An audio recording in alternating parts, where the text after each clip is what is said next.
Hey guys, Allison here. I think today I've been mulling over this for a little while. I guess I want to talk about hope, which is definitely something that I struggle with, like feeling like hopeless and like not being able to find any kind of like place of hopefulness. And that happens to me. I get in these like pits of, oh, it's never gonna get better, nothing's ever gonna change, like I'm always gonna be like this. And I think when you're in that place of hopelessness, it's hard to like see any other kind of way out or any life beyond the life that you have right now. And I recently watched a really good video. It was like me looking in the mirror, and it was funny because I had sent the link to my mom to get her to watch it, and she was like, that was like watching you, like listening to her talk, because it was a recovery story. And she was kind of, before she gave recovery one more chance, she was kind of at the place where I kind of waver at, of like thinking, well, I don't see the point to my life. I don't think that there's anything else better than this. And she had kind of just, instead of surrendering to recovery, she had surrendered to the fact that her eating disorder was just her life, and that was what was going to kill her. So it really gave me hope to watch her and to think that she thought that she was like incapable of getting better. And it kind of reminded me of the phrase terminally unique, and that I'm not terminally unique, and there's nothing written in stone anywhere that says, Allison, you're on the list of people in this world who will never get better, and you're completely incapable of it, and you're just totally written off. And so I go back and watch that video a lot because and I actually emailed her because I was like, I just wanted to tell her how much she's helping me in the hope department. So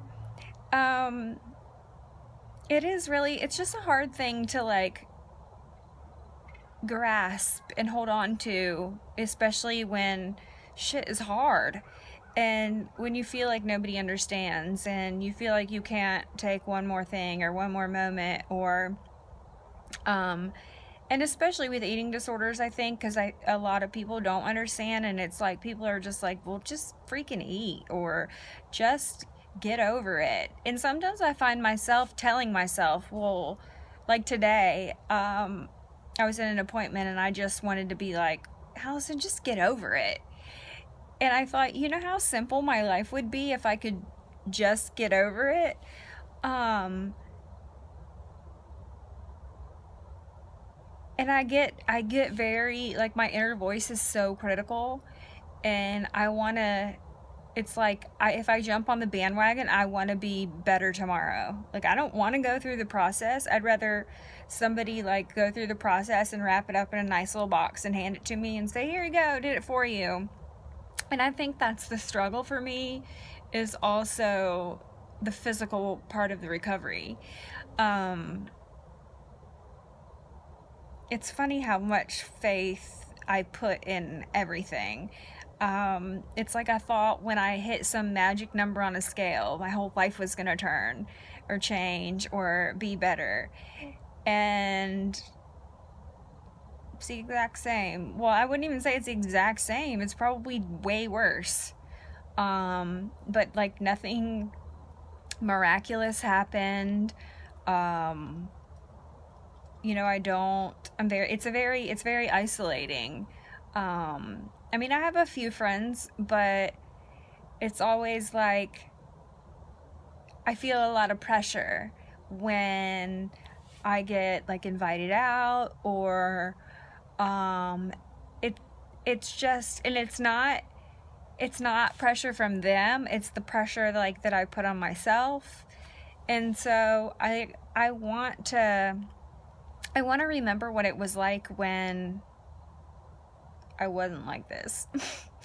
And, you know, go back to those days that everything was just didn't take as much thought, or where I'm constantly not having a plan in my head, or my therapist asked me today, like, when we were talking about weight, she's like, well, why don't you just gain 10 pounds, because you weren't any happier then. And in my mind, I'm like, well, I really want to lose 10 more, because I still have that warped sense of thinking that I'll be happier then. I know, it's ass backwards. And I try to like reason with myself about it every day. You know, it's a mind fuck. And it's scary, because you don't know, I don't know that when I don't feel like I'm pushing any kind of limits, I guess. And it's like everybody around you can see the freaking train wreck. When the train coming, it's gonna run you over, except you. So you don't know when to move out of the way. You just keep walking down the track. And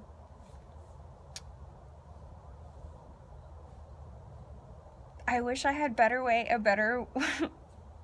to explain it, but I don't. So for now, you know, I hang on to the hope that Alicia shared in her recovery story that I've been watching incessantly, hoping that I can grasp something from that, in knowing that, you know, why not me?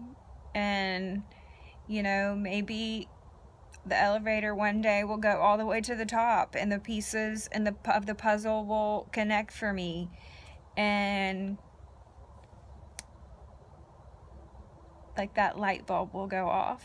So, you know, I guess until I get that light bulb moment or have that, I'll just know that out there somewhere, you know, that there's hope, and there's still a handful of people who believe that there is hope for me and that haven't written me off.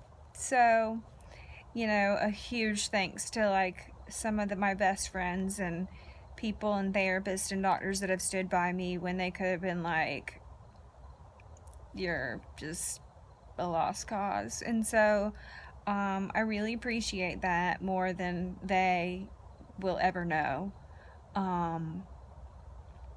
And it just, all you can do, I just remember one of my old sponsors saying, is the next right thing. And so I think once you lose that hope, that for me, once I spiral out of like losing that hope, then my life kind of feels like it's circling the drain. And so I feel like if I can just cling to like a small piece of that, then maybe it'll be all right. So anyways, I know it's only the beginning of the week, but hope you guys have a good week. Any questions, comments, concerns, leave them below, and I'll talk to y'all later in the week. Bye.